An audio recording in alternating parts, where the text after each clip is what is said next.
레위기 10장 8절에서 11절 함께 있습니다. 시작. 여호와께서 아론에게 말씀하여 이르시되 너는 내 자손들이 회막에 들어갈 때에는 포도주나 독주를 마시지 말라. 그리하여 너희 죽음을 면하라. 이는 너희 대대로 지킬 영원한 규례라. 그리하여야 너희가 거룩하고 속된 것을 분별하며 부정하고 정한 것을 분별하고 또 나 여호와가 모세를 통하여 모든 규례를 이스라엘 자손에게 가르치리라. 아멘.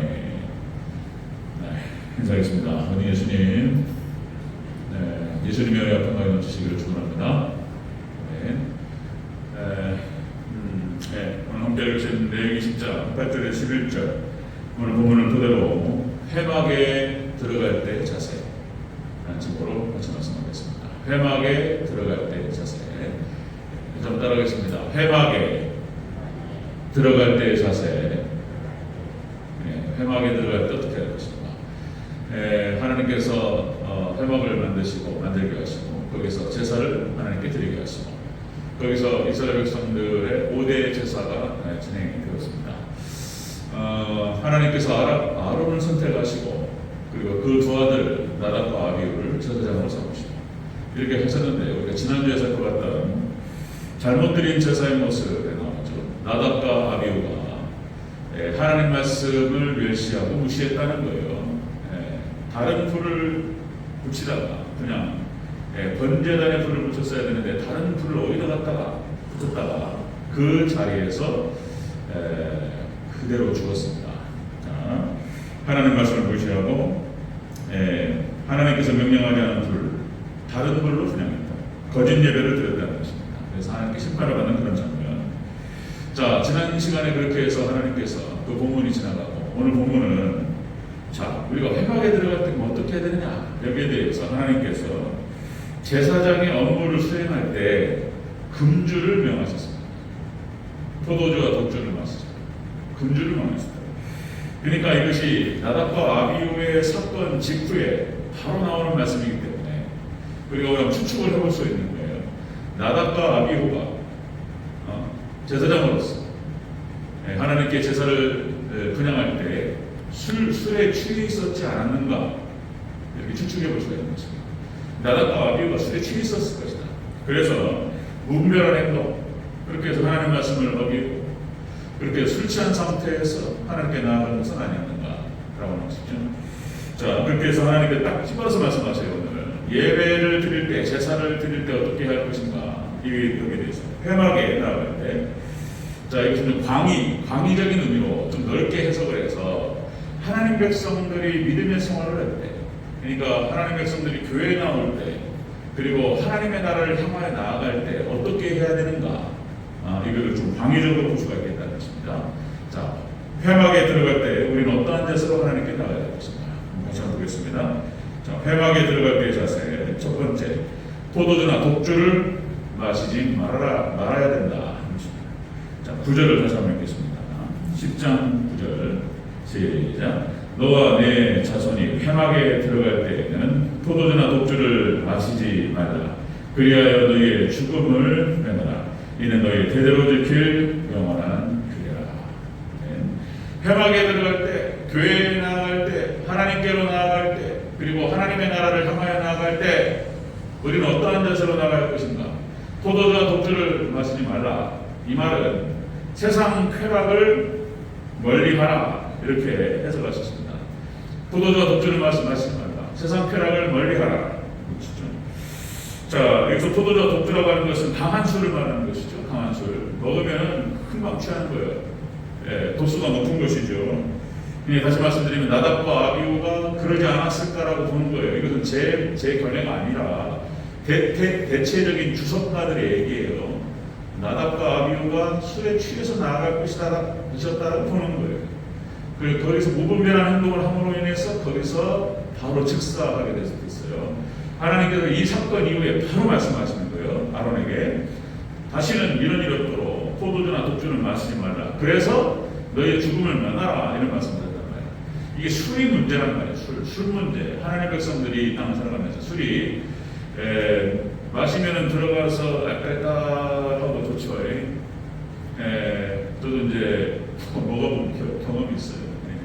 군대 제대하고 한참을 고민할 때 그렇습니다. 하는 게 또 그 기간도 하나님께 지나게 하신 것 같은데 많은 고민이 있었어요. 현대신학에 대해서 많은 것들을 듣고 이게 맞나 저게 맞나 막 고민하고 막 이럴 때였습니다. 제 나름대로 약간의 방황의 시간이 있었는데 그랬던 것 같아요. 그래서 알딸딸하고 이제 그렇단 말이죠. 자, 이 술 문제가 참 어려운 거예요. 노아가 홍수 심판이 끝나고 이제 땅에 정착을 해서 농사를 짓고 포도를 심고 그 열매가 있었다는 거잖아요. 노아가 그걸 갖다가 따가지고 담궜는데 포도즙이 시간이 흐르니까 이제 이것이 발효가 돼서 술이 됐다는 거예요. 그러니까 노아가 그걸 먹고, 그죠? 뭐 어때 왜 그랬는가 모르겠지만은 바지를 벗어가지고 벌러덩 누워가지고 이렇게 잠을 잤다는 거잖아요. 그랬더니 함이 그것을 보고 노아가 문제예요. 노아가 글쎄요. 그러니까 이제 종말 신앙이 종말이 끝나버렸어요. 그러니까 이제 종말 신앙이 딱 식어지니까 바로 실수가 나오는 거예요. 그래가지고 이제 함이 그것을 보고 이게 떠버렸다는 거잖아요. 뭐예요? 그러니까 며느리도 다 들은 건 모르겠어요. 그러니까 이제 형님 셋하고 야벳하고 다 얘기를 해버렸어요.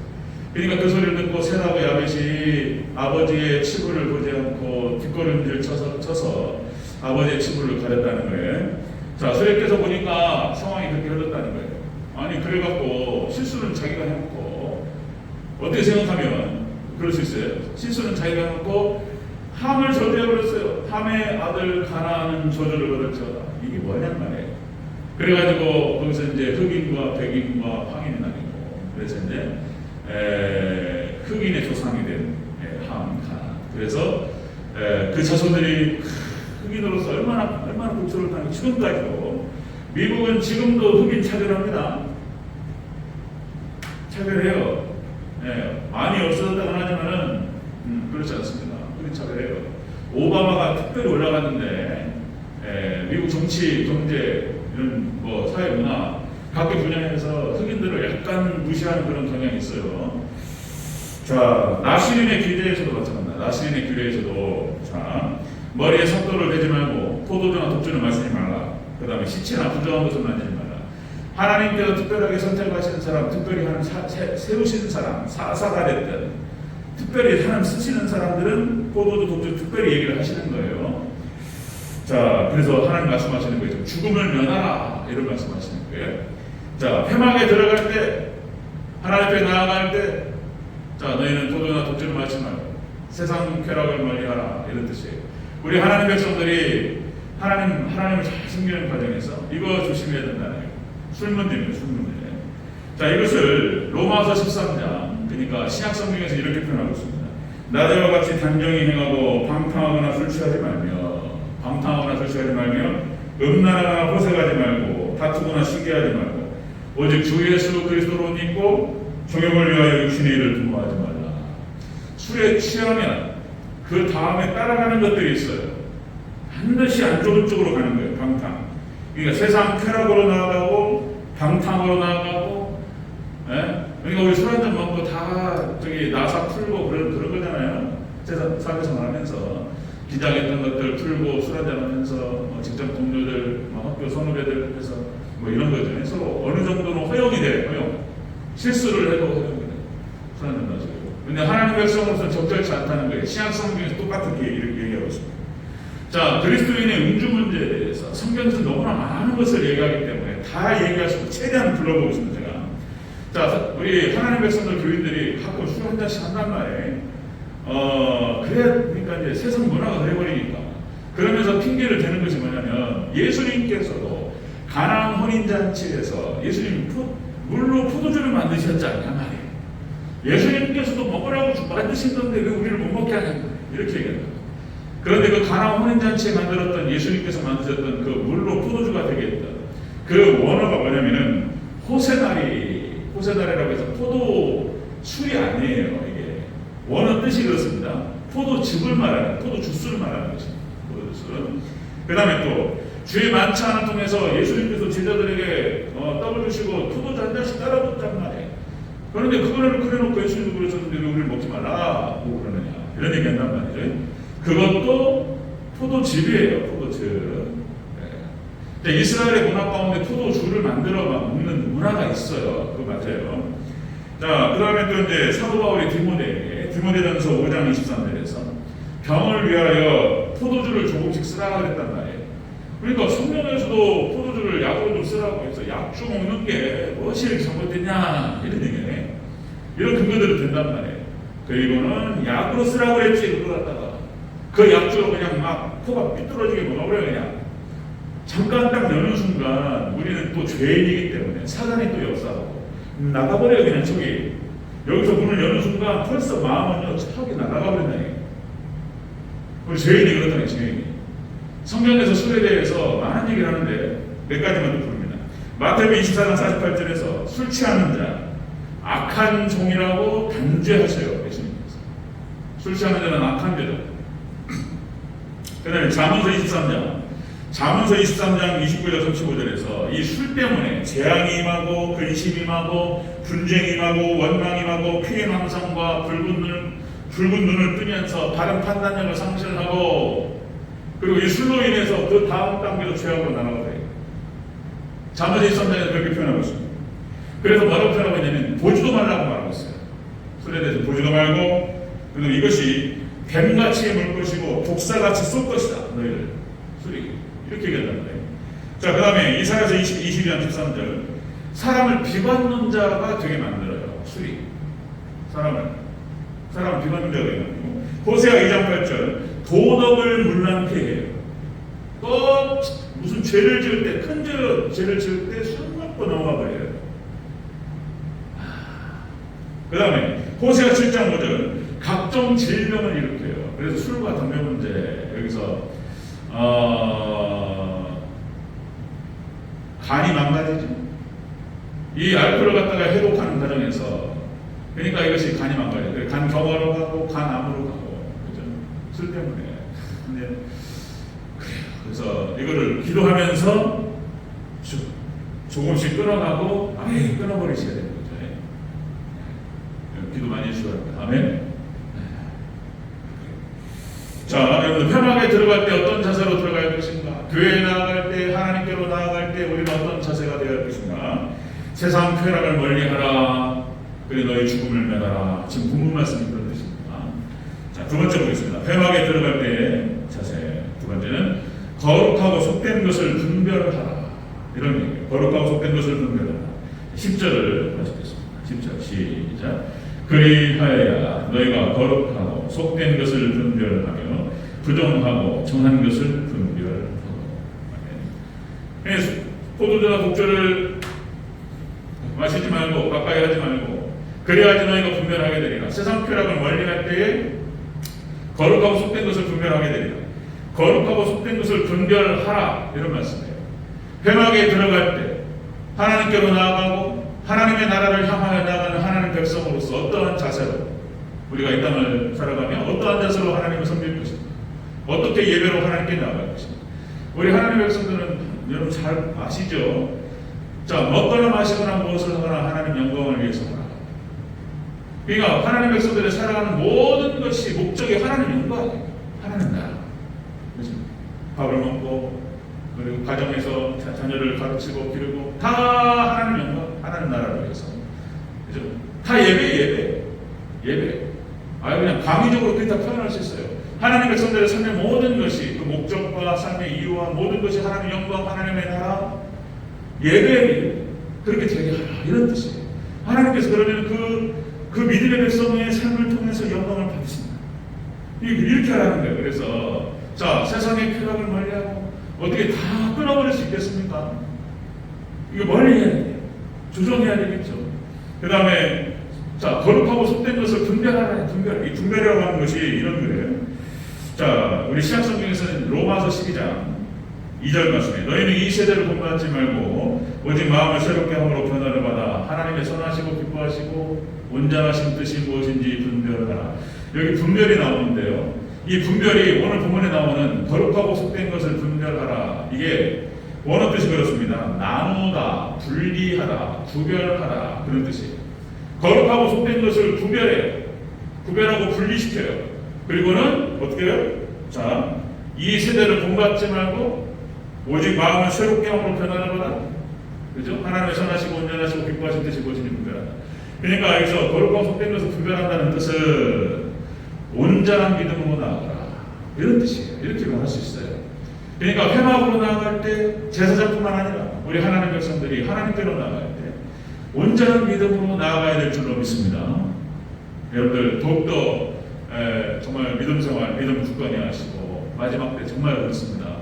믿음 굳건히 하시고 온전한 믿음으로 세워져가는 저와 우리 성도님들 되시기를 주여로 축원합니다. 온전한 믿음, 더욱더 믿음은 하나님 그걸 보시는 거예요. 그 여기에 축복하시는 거예요. 여기 축복의 조건이에요. 구원의 조건, 축복의 조건이에요. 그죠? 세상 쾌락을 멀리하고 온전한 믿음, 더욱더 하나님께 나아가는 그런 믿음이 되기 위해서 노력하는 거예요. 온전한 믿음. 자, 여기 또 한번 분명 말씀드리면, 온전한 믿음이 되기 위해서는, 자, 온전한 믿음이 무엇인가? 우리의 믿음과 행함으로, 그죠? 그 행함으로, 하나님 말씀에 대한 순종으로, 계명에 대한 실천으로, 그죠? 우리의 믿음을 보이는 것이죠. 자, 또다시 강조하면, 저 믿음으로 구원받지 행함으로 구원받냐? 또 이런단 말이에요. 행함을 강조하면 행위 구원을 얘기하냐? 또 이런단 말이에요. 율법주의로 돌아가냐? 이런단 말이에요. 그런 뜻이 아니에요. 여러분 잘 아시죠? 우리가 믿는다고 해서 우리가 예수 그리스도를 믿는 믿음 안에서 구원을 받지만, 그죠? 그 믿음이 뭐냔 말이에요. 그 믿음을 어떻게 알 수 있어요? 우리의 삶을 통해서, 우리의 행위를 통해서, 그죠? 자, 예수님 믿는다고 얘기하면서 폐역한 삶을 살면 됩니까? 안 되잖아요. 사울처럼, 아합처럼, 여로보암처럼, 우리가 지난 주일날 나답, 여로보암의 아들 나답처럼 그렇게 하나님 우상 숭배하면서 함부로 그렇게 살고 그러면 안 되잖아요. 그러니까 그전에도 말씀드렸듯이 하나님 구약 성경에 나타나는 율법 안에 믿음이 흘러요. 구약 성경 안에도 예수님의 피가 흘러요. 구약 율법과 믿음이 별개의 것이 아니에요. 그러니까 구약 성경에 나타나는 율법의 밑에 예수님의 피가 흐른단 말이에요. 신약 성경에 와서도 믿음으로 구원받지만은 그 믿음 안에는 율법이 있는 거예요. 그러니까 이게 별개의 것이 아니에요. 자, 율법 안에 믿음이 있고 믿음 안에 율법이 있는 거예요. 믿는다고 해서 막 살아라 이럴 수는 없는 거예요. 믿음의 백성들이 믿음이 있기 때문에 하나님 말씀대로 순종하며 살아갈 수 있는 능력이 생기는 거예요. 아무리 강조해도 지나치지 않죠. 근데 이걸 갖다가 외면해요. 생각하고 싶지 않고 자꾸 이렇게 묶으니까 하고 싶은 걸 못하게 하고 이러니까. 자, 우리가 믿음이라고 하는 건 그런 겁니다. 온전한 믿음이라고 했을 때 하나님을 사랑하고 마음을 다하고 뜻을 다하고 성품을 다하고 하나님을 사랑하고 이웃을 사랑하고. 그렇죠? 자, 솔로몬이 열왕기상 3장 11절. 솔로몬이 그러니까 여러 이방 여인들을 사랑해가지고 가버렸던 거예요. 이방 여인하고 결혼해가지고 부인이 1000명인데, 근데 거기 나와요. 또 이제 쭉 그 역사서를 보면 솔로몬이 어떤 여인을 사랑하고 어떤 여인을 술람 여인도 사랑했는데 다른 여인도 사랑했어요. 근데 그 다른 여인 중에서 무슨 다른 이방에서 온 여인들이 또 있는 거예요. 그들을 사랑해가지고 그 따라간 거예요. 그런데 이 솔로몬이 그렇게, 자, 처음에 그렇게 왕으로 위임을 받고 처음에 시작할 때는 얼마나 거룩한 왕이었는지 잘 아시죠? 예, 성전을 짓고 그리고 하나님께 기도하면서 그리고 분별했어요. 거룩한 것과 속된 것을 분별했고 그래서 하나님께 축복을 받았던 거예요. 그게 열왕기상 3장 11절에 이렇게 나옵니다. 누가 주의 이 많은 백성을 재판할 수 있으리까? 듣는 마음을 종에게 두사 주의 백성을 재판하여 선악을 분별하게 하옵소서. 하나님 지혜를 주시옵고 제가 이 백성 하나님의 백성 하나님의 나라 이스라엘을 잘 다스리게 하옵소서. 분별하게 하옵소서. 이렇게 기도했던 거예요. 하나님께서 그래서 그것이 마음에 합당했고 그래서 지혜를 주셨고 그 마음이 갸륵하고 그래서 그냥 다른 축복 다 줘버렸다는 거잖아요. 그죠? 그 마음이 갸륵하고 하나님의 성전을 듣고 그래서 축복이 가장 큰 축복이 역시 이제 그래요. 성경상에 보니까 건축할 때 부교가요. 건축할 때 하나님의 성전을 짓고 그래서 대전제일교회가 부흥을 해서 바라기는 그런 기도 많이 했으면 좋겠습니다. 여러분들 하나님 우리 대전절교회를 지켜주시옵소서. 그런 기도를 하시면서 제가 살아생전에 교회가 부흥하고 우리 대전절교회뿐만 아니라 선교지를 갖다가 후원하면서 선교지에 교회 하나 짓는 거 이런 거 기가 막힌 축복이에요. 선교지에 하나님 우리가 헌금도 하고 재정도 막 후원도 하고 선교비도 보내고 그러면서 뭐 어디입니까 저기 뭐 중국이 됐든 뭐 태국이 됐든 피지가 됐든 거기다가 교회가 쫙 지어가지고 하나님께 봉헌하고요. 그죠? 그리고 우리 저하고 또 우리 성령들 같이 또 피지까지 가서 하면 좀 좋겠다. 그죠? 봉헌하면서 하나님께 그 교회를 드리고 그 교회에 하나님의 택하신 백성들이 나와서 예배를 드리고 그 교회에서 기도하고 그런 거예요. 그렇죠? 그런 기도 좀 좋겠다 이런 생각이 듭니다. 자, 솔로몬의 재판 하나님께서 그렇게 해서 지혜를 주셔서 하나님 모든 축복을 풀어놓으 주셨다. 이 구별하는 게 되게 중요한 거예요. 분별하는 것이. 자, 예수께서 44장 23절 내 백성에게 거룩한 것과 속된 것을 구별을 가르치며 부정한 정한 것을 분별하게 할 것이며 또 이게 분별과 구별을 또 쭉 보면은요 많아요. 성경에요.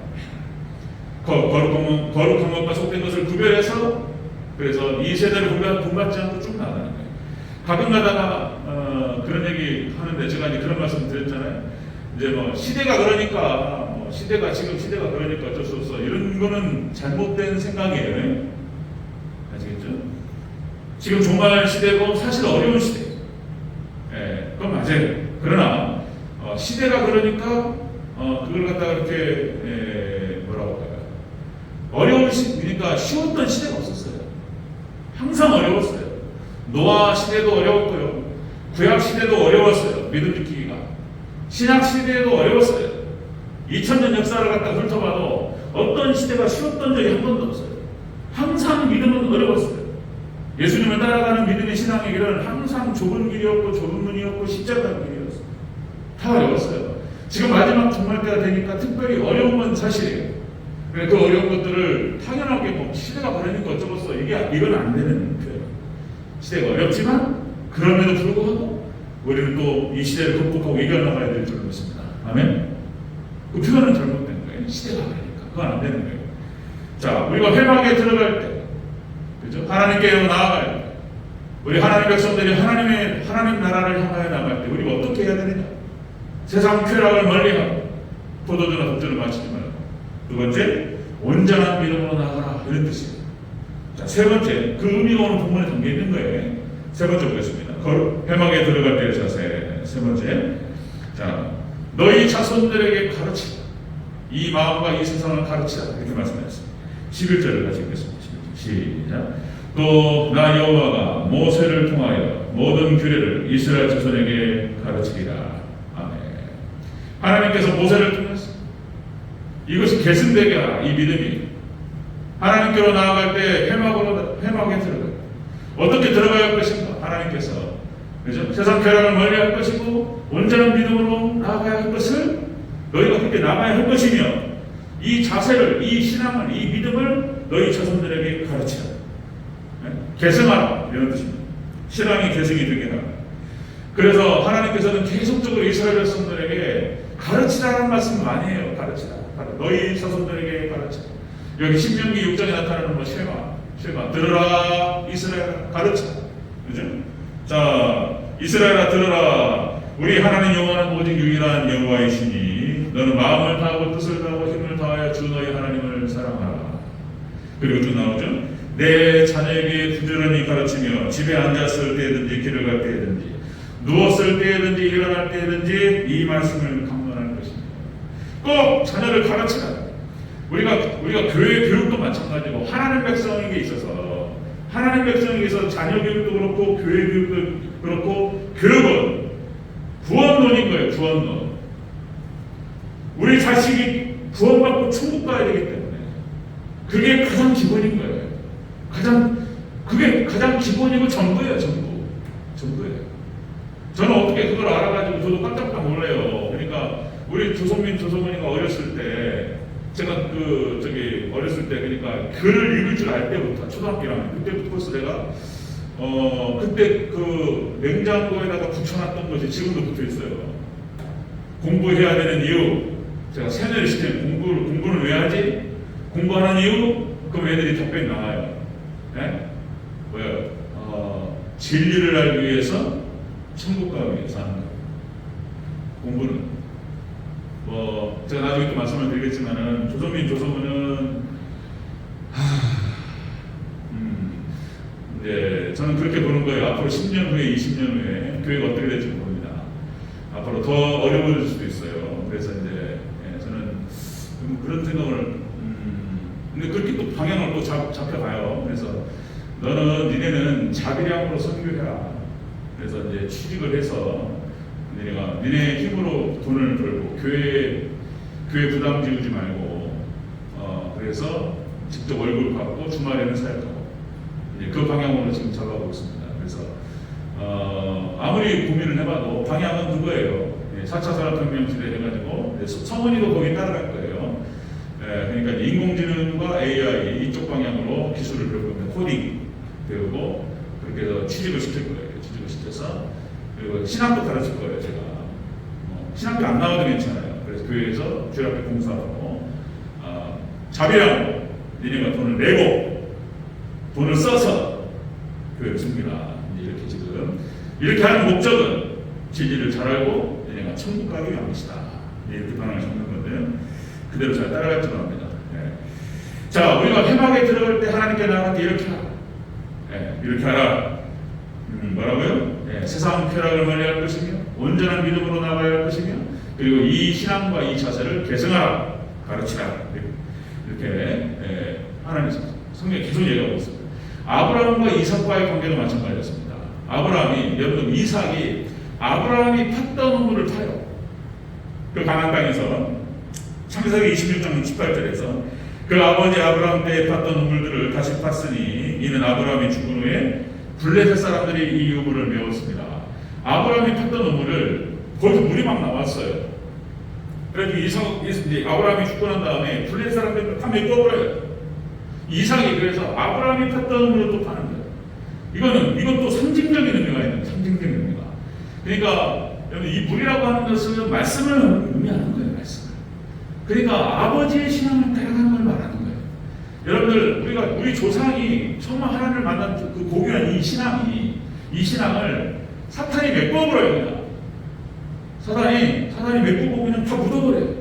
그럼 우리는 고기를 파야 되는 거예요. 고기를. 그게 우리 신앙의 계승이에요. 아브라함이 팠던 우물을 이삭이 팠고 그대로 따라가는 거예요.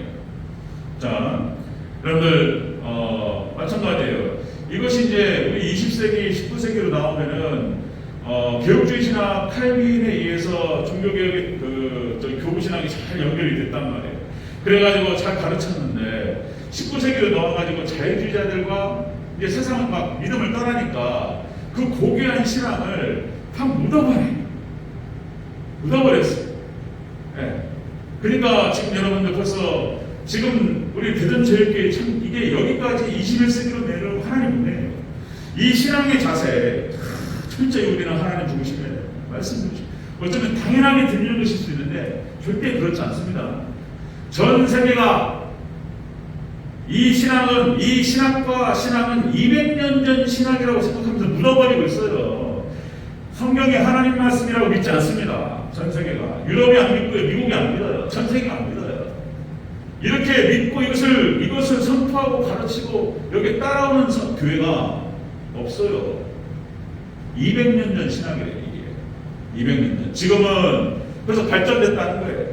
그리고는 이상한 얘기 하면서 하나님 말씀, 성경이 하나님 말씀이 아니라고 그러고 이런 시대가 되어버렸어요. 자, 그런데 하나님께서 은혜 가운데 인도하셨습니다. 시간이 길어서 얼마 안 남았는데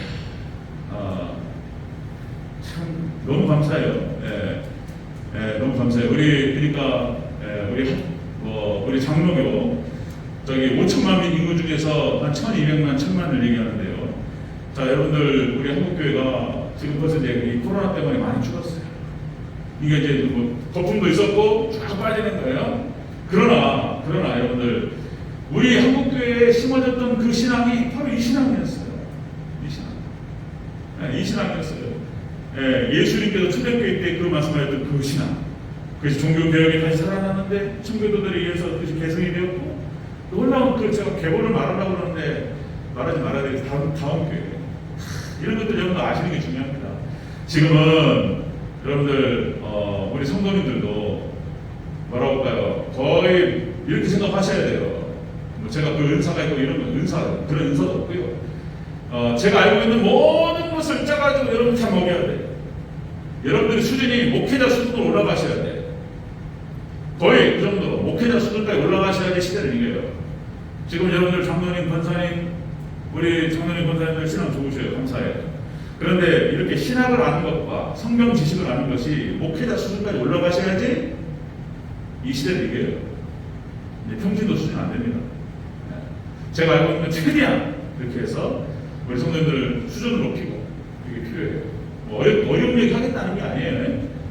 얘기를 하려고 했는데 시간이 또 너무 오래가고 여기 마치겠습니다. 기회에 말씀드릴게요. 오늘 본문의 핵심은 그거예요. 오늘 본문에 회막에 들어갈 때, 회막에 나갈 때 어떠한 자세로 나가야 돼요. 우리가 교회에 나갈 때 하나님 앞에 나가야 돼요. 하나님의 나라를 향하여 나갈 때 우리 성도들이 주의 종이 어떠한 자세로 나가야 되느냐? 이것이 죽음을 면하는 길이라는 거예요. 이것이 세상 쾌락을 멀리할 것이며 온전한 믿음으로 나아갈 것입니다. 자신을 돌아가고 그리고 이것을 계속해서 자손들에게 계승시키고 가르치고. 아멘. 네. 그래서 우리 신앙이 제 말씀이 아니고 본문 말씀이에요. 네. 그래서 더욱더 우리가 우리 자손들이 보기에 어른들이 더 잘 하나님을 섬길 것이고, 그리고 이 신앙을 자손들에게 잘 내리는 것, 그것이 천대가 복을 받는 길인 거예요. 계속 연결되면서 천대가 복을 받는 길이다. 여러분들 그래서 여러분들 당대에 복이 있으시고 여러분 자손들에게 귀한 축복이 있으시기를 여러분 축원합니다. 아멘.